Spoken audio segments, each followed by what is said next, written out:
boa tarde, alunos do Banflu, Seminário Teológico Batista Norte Fluminense. Eu sou o professor Marcos, estou caminhando com vocês na disciplina de Educação Cristã. Hoje falaremos sobre os fundamentos teológicos, né? Agora que a gente já explorou a educação no período patrístico, no período bíblico anteriormente, é hora da gente mergulhar na abordagem cristã da educação em nossos dias. Para a gente construir uma educação verdadeiramente cristã, nós precisamos, primeiramente, firmar seus alicerces sobre os sólidos fundamentos teológicos.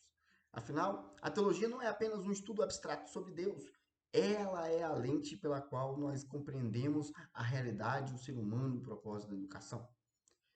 Conceitos esses teológicos que a gente já viu em teologia sistemática, mas precisamos aprofundá-la sobre eles também na disciplina de educação cristã.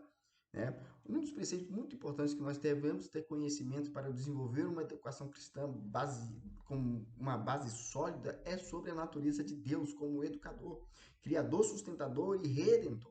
Né? Criador, redentor e sustentador. Este é o ponto de partida para a educação cristã, que é a compreensão de Deus como o supremo educador. Ele não é apenas o objeto do nosso estudo, a teologia não é só um estudo sobre Deus, mas ele, Deus, ele é o modelo, ele é a fonte de todo e verdadeiro conhecimento e sabedoria.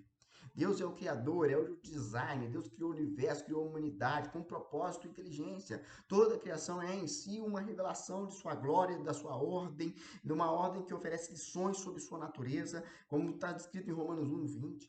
A educação, portanto, ele é a descoberta e a apreciação da ordem divina do mundo, bem como o reconhecimento do ser humano como portador da imagem de Deus, a imago Dei. Nossa capacidade de aprender, de criar, de raciocinar, ela vai refletir isso, a mente do nosso Criador.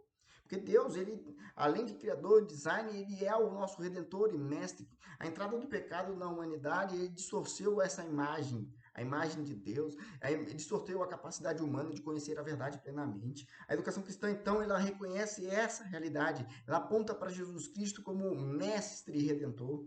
E através de Cristo a mente é iluminada, a vontade é transformada, o ser humano é restaurado, a comunhão com Deus. A educação, nesse sentido, é parte desse processo de santificação e de restauração, mas também é necessário que o ser humano compreenda essa revelação. E para isso, Deus age como sustentador e guia através do Espírito Santo, que é o grande mestre interior. Ele nos guia a toda a verdade, como está descrito em João 16:13. Ele nos capacita a compreender as Escrituras. A educação cristã não depende apenas da inteligência humana, mas também da iluminação divina. Deus, ele sustenta o processo de aprendizagem e também o verdadeiro conhecimento, que é dependente da sua revelação e guias contínuos. Além de conhecer a natureza de Deus, é necessário que conheçamos também a natureza do ser humano. A antropologia cristã, ela trabalha com isto, ela tenta explicar isto e também conhecer a imagem de Deus no ser humano. A forma como nós entendemos o ser humano, a antropologia, ela é crucial para a educação. E a visão cristã, ela difere radicalmente de outras perspectivas. Né? Nós somos criados à imagem de Deus, como está lá descrito em Gênesis 1:26, 27, né? Capítulo 1, versículo 26, versículo 27, os seres humanos são os únicos criados à imagem e semelhança de Deus. Isso vai implicar que temos inteligência, vontade, emoções, capacidade de nos relacionarmos e de nos relacionar e uma natureza espiritual. A educação cristã, portanto, deve reconhecer e nutrir todas essas dimensões do ser humano, a intelectual, a emocional, a social, a física, acima de tudo, espiritual.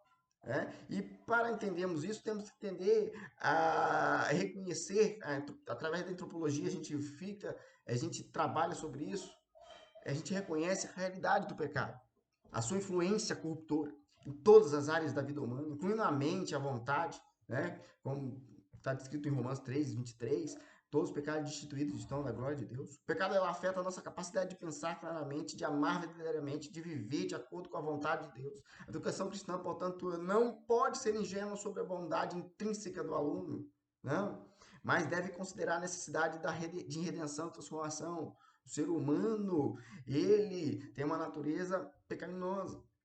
Isso precisa ser reconhecido. Ele não nasce bom, ele não é uma tábua rasa, né? Ele não é a sociedade que o corrompe. Né? Há uma necessidade de redenção, de transformação. né? E esse potencial para redenção e crescimento, apesar do pecado, o ser humano ele tem esse potencial, ele tem essa possibilidade de se redimir, mas é através de Cristo, não das próprias ações. A educação cristã ela visa o desenvolvimento do indivíduo para que ele possa cumprir o propósito para o qual foi criado, que é de glorificar a Deus e desfrutá-lo para sempre. Isso significa criar virtude, sabedoria, conhecimento que levam a uma vida de piedade, uma vida frutífera. A Bíblia ela nos revela como autoridade na educação essas verdades. Porque a Bíblia ela é a fonte primária e autoritativa de todo o conteúdo e princípios da educação cristã. Ela é uma revelação especial de Deus. A Bíblia não é apenas um livro de histórias ou moral, mas é a palavra inspirada de Deus que revela quem é Deus, revela a sua vontade para a humanidade, o plano de salvação em Cristo. Ela é a verdade em sua forma mais pura. Nela encontramos o fundamento de todo conhecimento verdadeiro.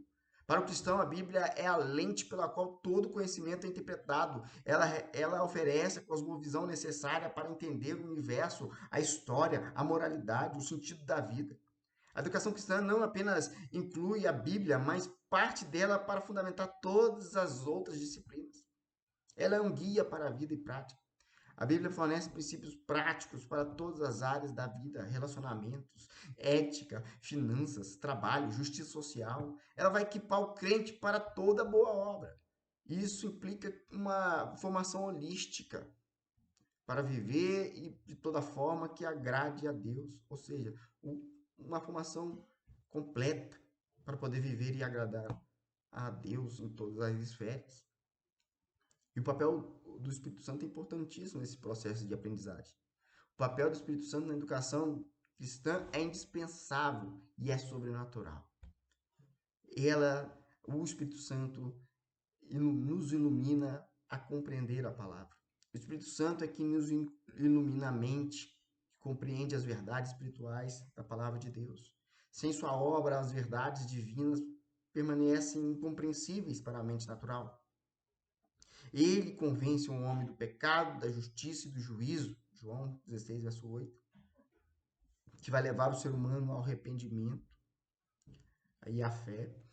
O processo de aprendizagem cristã não é meramente intelectual, é transformador. E essa transformação é obra do Espírito, porque ele capacita para o ensino e aprendizagem.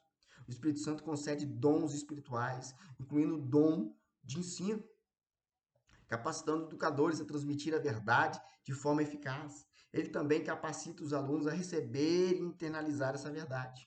É o guia para a verdade. O Espírito Santo nos guia a toda a verdade, o que significa que ele não apenas nos ajuda a entender a Bíblia, mas também a discernir a verdade em todas as áreas de conhecimento e da vida, protegendo então nos protegendo do erro e da falsidade. Em suma, para encerrarmos essa aula de hoje, podemos falar que os fundamentos teológicos da educação cristã são profundamente enraizados na natureza de Deus como Criador e Redentor, na realidade do ser humano criado à imagem de Deus, mas afetado pelo pecado e com potencial para a redenção, na autoridade inerrante da Bíblia e no poder capacitador do Espírito Santo. Esses pilares nos permitem construir um modelo educacional que busca a glória de Deus e a formação integral, holística do indivíduo. Na próxima aula, né, é a avaliação de vocês. O que temos para estudar? Temos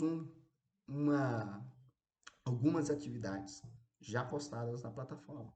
Atenção, porque cada uma delas corresponde a 30%, aliás, todas elas somadas juntas, elas correspondem a 30% da sua nota. 30%. 70% da nota é referente à P1, que será postada ainda essa semana, na aula do dia 14 de novembro, ok? Então, esta aula de hoje é a última antes da P1. E a próxima aula após a P1, nós continuaremos falando sobre a abordagem cristã na educação, mas agora sobre alguns princípios pedagógicos. Hoje falamos sobre os princípios teológicos, na próxima aula falaremos sobre os princípios pedagógicos. Fique com Deus, façam as atividades Quem fizer todas as atividades terá facilidade de fazer também a avaliação do dia 14 de novembro. Fique com Deus, um forte abraço a todos. Até a próxima aula.